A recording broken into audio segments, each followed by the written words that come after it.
Hello everyone, welcome back to Hunting Simulator 2. I got a request the other day for a video on how to hunt with your dog. So I thought that I would go ahead and make a video on that today.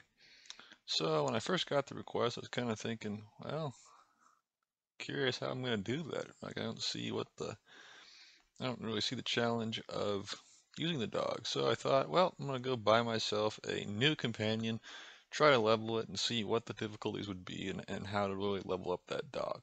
So I went to the laptop, went to companions, and I bought myself a brown lab. And now that I have a brand new companion, I can safely say I see the challenge with having a very low level dog.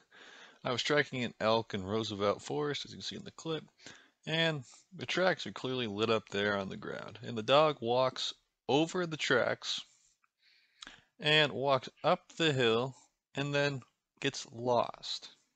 So now I kind of see the challenge of having a new companion and having to level up that dog. So in today's video, I'm just going to be going over some quick little tips on how you can level up your dog, get its expertise, drive, and stamina up.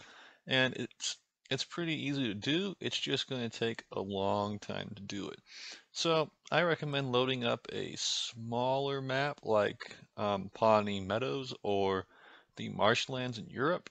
Either one is fine, but you're going to want to go for the smaller maps where you can actually see the animals.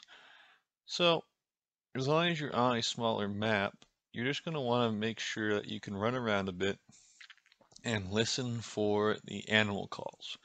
So Pawnee Meadows is probably the easiest map to do this on, as you can see everything from pretty much everywhere.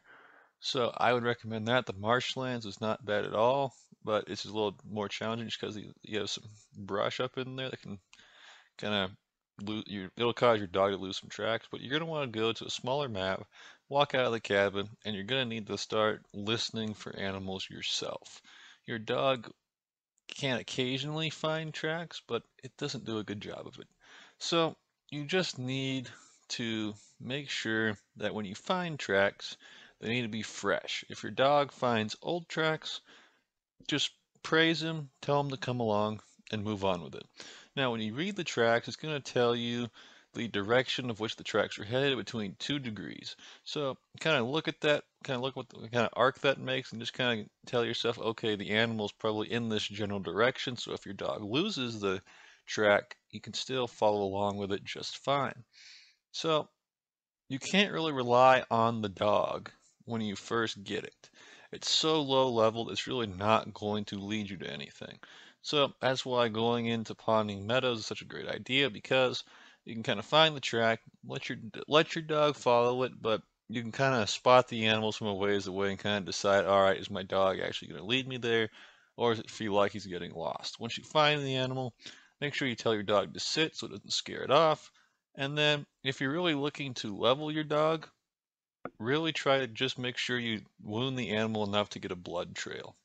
If you do that, your dog can follow the blood trail, and that is going to level up his stamina and expertise. So just you just need to make sure that you start off with some easier maps to where you can find the tracks yourself, and make sure that when you do find the track, you can kind of see the animal that you want off in the distance, and you can kind of lead yourself there and not have to rely on your dog. As your dog levels up, it'll lead you straight to it.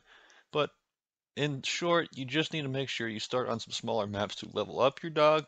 Kind of go off of calls. If your dog finds a fresh track, go with it.